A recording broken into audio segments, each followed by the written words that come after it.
Қылмыстық құрамы қандай жағдайда болады? Алаяқтық бізден әртүрлі жағдайлар болады. Ол біріншіден бірдеме жасап берем дейді, мысалы машинаны өдіп берем дейді, ақшалы болады. Мебель жасап берем дейді, права жасап берем дейді, военный билет жасап берем дейді, балаңды оқуыңа түсіріп берем дейді, квартира алып берем дейді, ипотека алып берем дейді.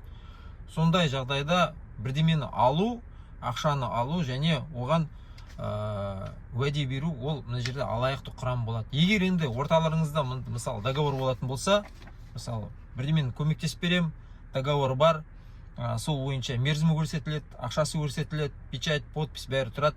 Егер енді сондай арызбен сіз полиция жүгінетін болсаңыз, полиция сізге қылмыстың құрамы жоқ деп, ГПО деп сізге арызыңызды қайтарып береді. Ондай жағдайда не істеу керек? Ол үшін тағы да басқа жәбірленушілерді іздеу керек.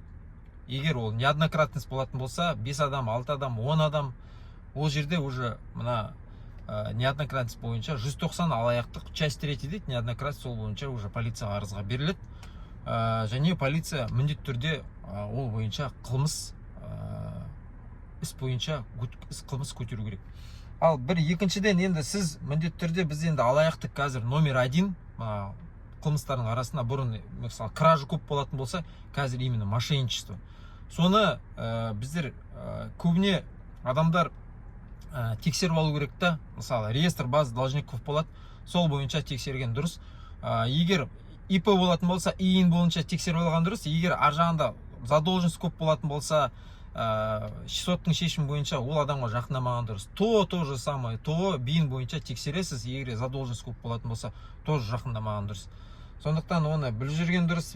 Бізде енді көбі деген по рекомендация барады, мысалы 1-2 адамға жасап береді, машина әкеліп береді Грузиядан да, мысалы мебель жасап береді, права жасап береді, тағы да өрден по рекомендация барады, адам бір алады, 2 алады, 3-де уже адамды лақтырады.